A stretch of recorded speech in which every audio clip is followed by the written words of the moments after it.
Hello friends, welcome to blue board classes. दोस्तों, आप सभी का बहुत बहुत स्वागत है ब्लू बोर्ड क्लासेस के इस segment talking point the topic of discuss में, जहां पर हम उन सभी विषयों और मुद्दों के बारे में जानते व समझते हैं जो लगातार चर्चाओं में बने हुए हैं। और ऐसा ही एक मुद्दा है ओपिनियन पोल और एग्जिट पोल। दोस्तों, आज के इस शॉर्ट लेक्चर में हम जानेंगे कि ओपिनियन पोल क्या होते हैं, एग्जिट पोल क्या होते हैं, दोनों में क्या अंतर होता है और इनसे संबंधित किस प्रकार के नियम सरकार के द्वारा बनाए गए हैं। तो आइए दोस्तों, बिना किसी देर के आज के अपने इस शॉर्ट लेक्चर को हम स्टार्ट करते हैं। तो चलिए दोस्तों, सबसे पहले हम जानते हैं कि आखिर ये चर्चा में क्यों है। 4 जून को आने वाले 18वीं लोकसभा चुनाव के परिणामों से पूर्व सभी न्यूज़ चैनलों ने अपने अपने एग्जिट पोल पेश करना शुरू कर दिए हैं, जिनमें वे अलग अलग पार्टियों के द्वारा जीती जा सकने वाली सीटों का आकलन करते हैं। ऐसे में कई बार दर्शकों के मन में यह सवाल उठता है कि ओपिनियन पोल और एग्जिट पोल में क्या अंतर है। दोस्तों, जैसे ही 1 जून को लोकसभा की 7वें और अंतिम चरण के मतदान संपन्न हुए, विभिन्न न्यूज़ चैनलों के द्वारा अपने अपने एग्जिट पोल पेश किया जाना शुरू कर दिया गया और अब यह सिलसिला लगातार अनवरत 4 जून तक जारी रहेगा, जब तक कि फाइनल नतीजे नहीं आ जाते हैं। दोस्तों, यदि आपने गौर किया हो तो आपने एक चीज़ नोटिस की होगी कि चुनाव यानी वोटिंग होने से जस्ट पहले भी इसी प्रकार के कुछ पोल्स न्यूज़ चैनलों के द्वारा दिखाए जा रहे थे, और अब जबकि वोटिंग संपन्न हो चुकी है, वही सिलसिला एक बार फिर से शुरू हो गया है। दरअसल यही होते हैं ओपिनियन पोल और एग्जिट पोल। तो आइए दोस्तों, अब एक एक करके दोनों को हम समझना शुरू करते हैं। तो सबसे पहले हम जानते हैं कि ओपिनियन पोल क्या होते हैं। ओपिनियन पोल एक प्रकार का सर्वे होता है जो अलग अलग एजेंसियों के द्वारा चुनाव से पहले कराया जाता है, तथा इसमें सभी लोगों को शामिल किया जाता है, चाहे वो मतदान करने वाले हो या ना करने वाले हो। उनसे विभिन्न चुनावी मुद्दों से जुड़े प्रश्न पूछकर यह आकलन लगाया जाता है कि चुनावी परिणाम क्या हो सकता है। तो दोस्तों, आपने वोटिंग या चुनाव होने से पहले जो पोल्स देखे थे वो थे ओपिनियन पोल ना। अगर हम इंग्लिश वर्ड ओपिनियन का हिंदी में ट्रांसलेट करें तो ओपिनियन का मीनिंग होता है मत, यानी लोगों का क्या मत है, उनके क्या विचार है। तो ये विचारों पर आधारित होता है जब तब की वोटिंग नहीं हुई है। तो जो आप चुनाव से पहले देखते हैं उन्हें कहा जाता है ओपिनियन पोल। अब दोस्तों, यदि हम बात करें एग्जिट पोल की, तो एग्जिट पोल भी एक प्रकार का सर्वे होता है जो आकलन पर ही आधारित होता है। यह चुनाव वाले दिन या चुनाव के तुरंत बाद करवाया जाता है, तथा इसमें केवल उन्हीं लोगों को शामिल किया जाता है जो मतदाता है और जिन्होंने वोट डाला है। उनसे चुनावी मुद्दों से जुड़े प्रश्न पूछकर उनके द्वारा यह आकलन लगाया जाता है कि चुनावी परिणाम क्या हो सकता है। अगर हम इंग्लिश वर्ड एग्जिट को देखें, इसका हिंदी रूपांतरण यदि हम देखें, तो एग्जिट का अर्थ होना है बाहर होना ना। एग्जिट का अर्थ क्या होता है? बाहर होना या बाहर आना।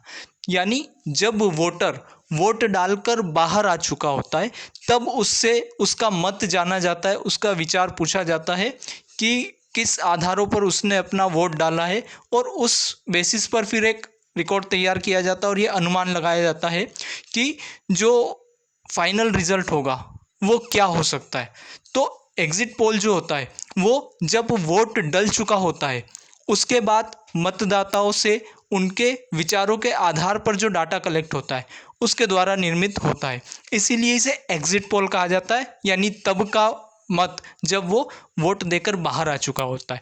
और हम ये देखते हैं, जैसे चुनाव जो है हमारे यहाँ 7 अलग अलग चरणों में हुए, तो कई बार ओपिनियन पोल और एग्जिट पोल आते आते स्थिति कई सारी चेंज हो जाती है, क्योंकि इस दौरान जो विभिन्न पार्टियां हैं, विभिन्न दल हैं, वो अलग अलग मुद्दों के द्वारा जो मतदाता है उन्हें प्रभावित करने की पूरी कोशिश करते हैं, जिससे आप देखोगे कि हो सकता है ओपिनियन पोल कुछ और दिखा रहा हो और एग्जिट पोल में हमें अंतर देखने को मिलता हो।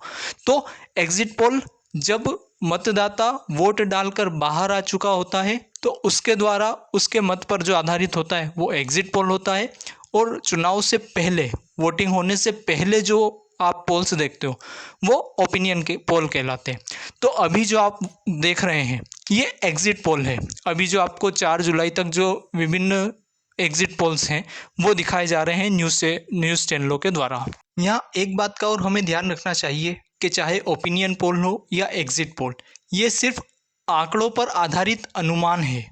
इन्हें कभी भी सच नहीं माना जाना चाहिए। ओके, जो फाइनल रिजल्ट है वो कुछ और हो सकता है, और हमने कई बार देखा है जो एग्जिट पोल और ओपिनियन पोल है वो गलत साबित हुए हैं। तो ये सिर्फ आंकड़ों पर आधारित आकलन है जो सही साबित हो भी सकता है और नहीं भी, और हमने कई बार देखा है जब एग्जिट पोल गलत साबित हुए हैं। आइए दोस्तों, अब इन पोल्स से जुड़े कुछ अन्य महत्वपूर्ण तथ्यों के बारे में भी हम जानते हैं।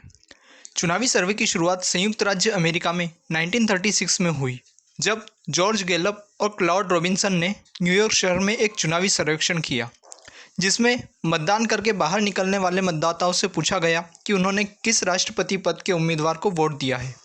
इस तरह से प्राप्त आंकड़ों का विश्लेषण करके यह अनुमान लगाया गया कि फ्रैंकलिन डी रूजवेल्ट चुनाव जीतेंगे, और रूजवेल्ट ने वास्तव में वह चुनाव जीता। इसके बाद तो चुनावी सर्वे बहुत ज़्यादा लोकप्रिय होने लगे, और 1937 में ब्रिटेन में पहला चुनावी सर्वे कराया गया। अगले ही साल 1938 में फ्रांस में भी पहला चुनावी सर्वे हुआ।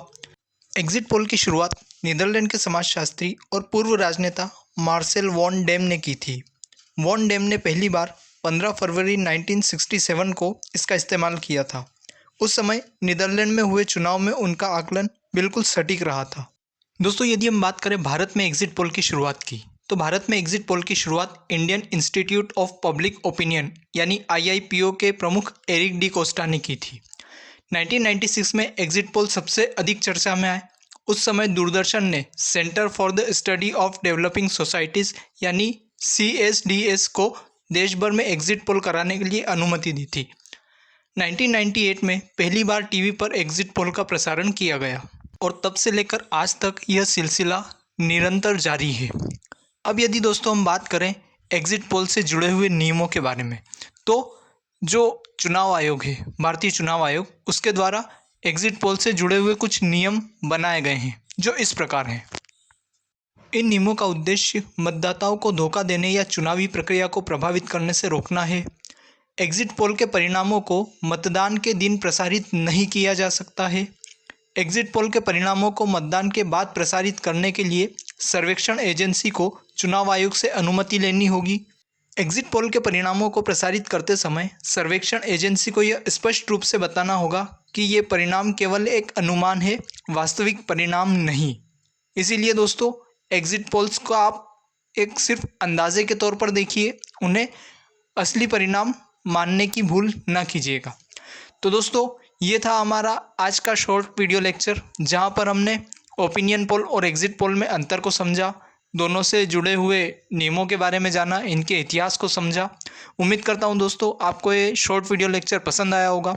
आगे भी इसी तरह के वीडियो लेक्चर्स देखते रहने के लिए वीडियो को ज़्यादा से ज़्यादा लाइक करिए, ज़्यादा से ज़्यादा लोगों के साथ इसे शेयर करें, तथा चैनल को सब्सक्राइब करके बेल आइकन को ऑल कर लीजिए, ताकि आगे आने वाले वीडियो के नोटिफिकेशन आपको मिलते रहें। जल्दी मिलेंगे फिर एक और नए वीडियो लेक्चर के साथ। तब तक के लिए धन्यवाद।